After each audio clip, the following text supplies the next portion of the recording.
Hello everyone, hope you all are taking good care of yourself and staying at home. Let's read a story about Monica, whose house was full of books. Monica's parents had much interest in reading while Monica hated to read. But the incident of falling books occurred in her house had forced her to read the books. Before going through the text, I would like to ask you few questions. Do you like to read books? Books are really fun to read. They are filled with exciting stories about all kinds of people, magic, and places. You can find all kinds of books in your school library.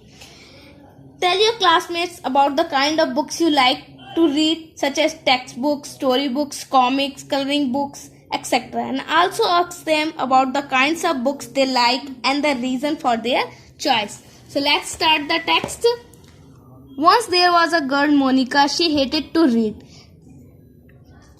She hated books. There is always in the way, she said. एक बार की बात है, एक लड़की थी, उसका नाम मोनिका था, जिसको पढ़ने से बहुत नफरत थी और साथ ही उसे किताबों से भी बहुत नफरत थी. जहाँ देखो वहाँ किताबें, वो अक्सर कहती थी. This was true because in our house books were everywhere. और ये कहीं ना कहीं सच भी था, क्योंकि उसके घर में हर जगह पे किताबें ही मौजूद थी.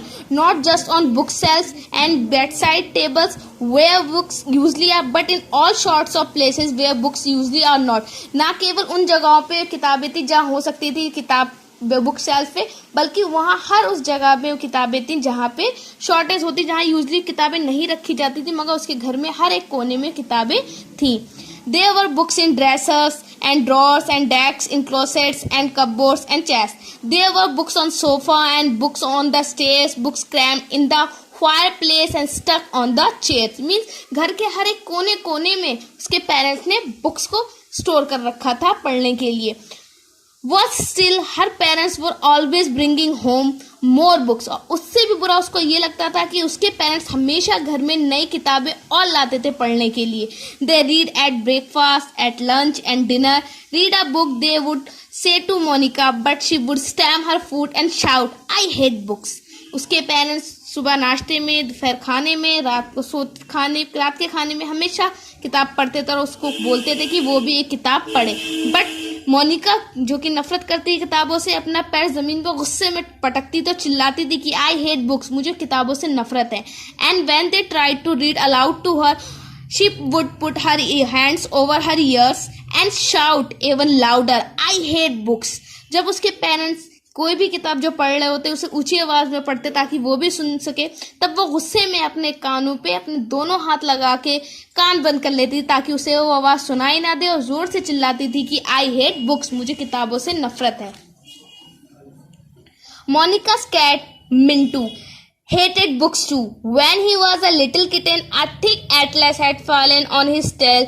Since then, he tried to stay on top of books rather than glue them. Monika की कैट, जिसका नाम मिंटू था, वो भी किताबों से नफरत करती थी, क्योंकि एक बार जब वो छोटी सी थी तब उसकी पूंछ पर एक मोटी सी एटलस गिर गई थी. जब से लेके वो आज तक हमेशा बुक के नीचे खड़े होने से अच्छा बुक के सबसे ऊपर टॉप पे बैठती थी. One morning Monika called Mintu for breakfast, but Mintu did not came. Where could he be, she wondered. She looked in the bathtub, under the stairs and on the top of the clock, but she did not find Mintu. एक बार नाश्ते के लिए मोनिका मिंटू को ढूंढ रही थी, मगर वो उसको नहीं मिली. तो उसने हर जगह देखा, बाथ टब में, स्टेयर्स के अंदर देखा, क्लॉक के टॉप पर देखा, बट उसे कहीं भी मिंटू नहीं मिली. Suddenly she heard a loud meow. She run into the dining room and there was stuck on the top of the tallest stock of books in the house. उसने एकदम मियाऊ की जोर की आवाज सुनी, और जब वो भाग के डाइनिंग रूम में दे गई तो उसने वहां देखा कि बड़ा सा पायल, जो इकट्ठा किताबों का एक जट्ठा लगा, उसके सबसे टॉप पर वो बैठी थी, यानी कि बिल्ली मिंटू वहां थी. It was made of all the books her parents kept buying her and she kept refusing to read. और ये सब उन किताबों का बना हुआ जत्था था जो उसके पेरेंट्स के लिए लाते थे, और वो हमेशा उनको बिना पढ़े ही रख देती थी. मीन्स उनको पढ़ती ही नहीं थी. At the bottom were big shiny picture books from when she was a baby. और जब वो छोटी थी तो कुछ बड़ी सी शाइनी पिक्चर की बुक्स भी वहीं थी. In the middle were alphabet books and nursery rhymes. बीच में जो थी वो अल्फाबेट बुक्स और नर्सरी राइम्स की बुक्स थी. At the top right by the ceiling were fairy tales and adventure story. They were all covered in dust. और fairy tales और एडवेंचर स्टोरी की जो सब पे सिर्फ धूल जम चुकी थी. क्योंकि वो पढ़ती नहीं थी, उनको टच ही नहीं करती थी, जैसे उसके पेरेंट्स लाते उसको वैसे ही रख देती थी, इसलिए उस पर सिर्फ धूल जम गई थी। Don't worry Mintu, Monica called out him, I will receive you. She stood on a stool and stretch forward. Suddenly her foot slipped, she lost her balance and started to slide. उसने मिंटू से कहा, तुम घबराओ नहीं, मैं तुम्हें बचा लूंगी। वो एक स्टूल पे खड़ी होती है, अपनी बॉडी को स्ट्रेच करती है, मीन्स पैरों से ऊंचा उठने की कोशिश करती है, और सडनली वो इम्बैलेंस होके गिर जाती है। Crash the books were went flying, they scattered everywhere in the room. और एक जहाँ इम्बैलेंस होने की वजह से उसकी स्टूल के इस पे खड़ी होने की गिरने की वजह से सारी किताबें उसके रूम में फैल जाती हैं। As they fell, strange things began to happen. People and animals started falling out of the pages and tumbling on the ground. They dropped one on top of the other, scratching on the books and toppling the chairs.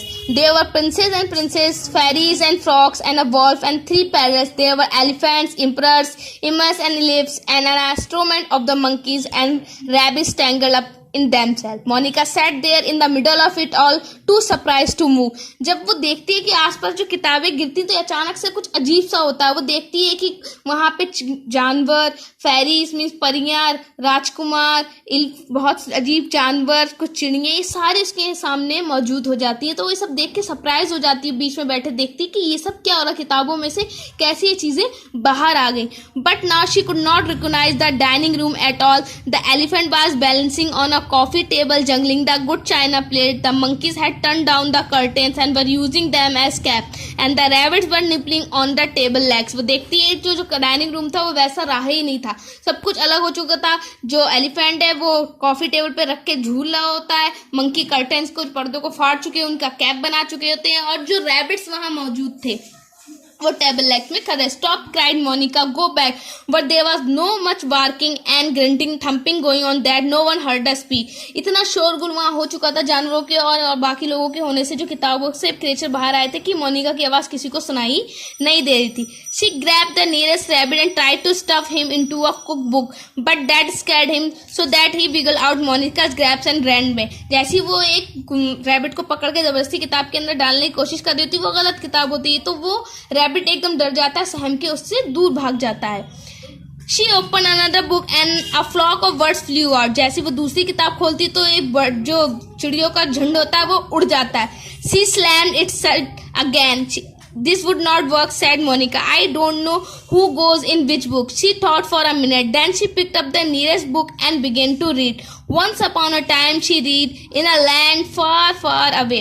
वो जान चुकी थी ऐसी कोशिश करना बेकार है, तो उसने एकदम थोड़ी देर बैठ के सोचा कि एक किताब उठाई जो उसके करीब थी, उसे पढ़ना शुरू किया।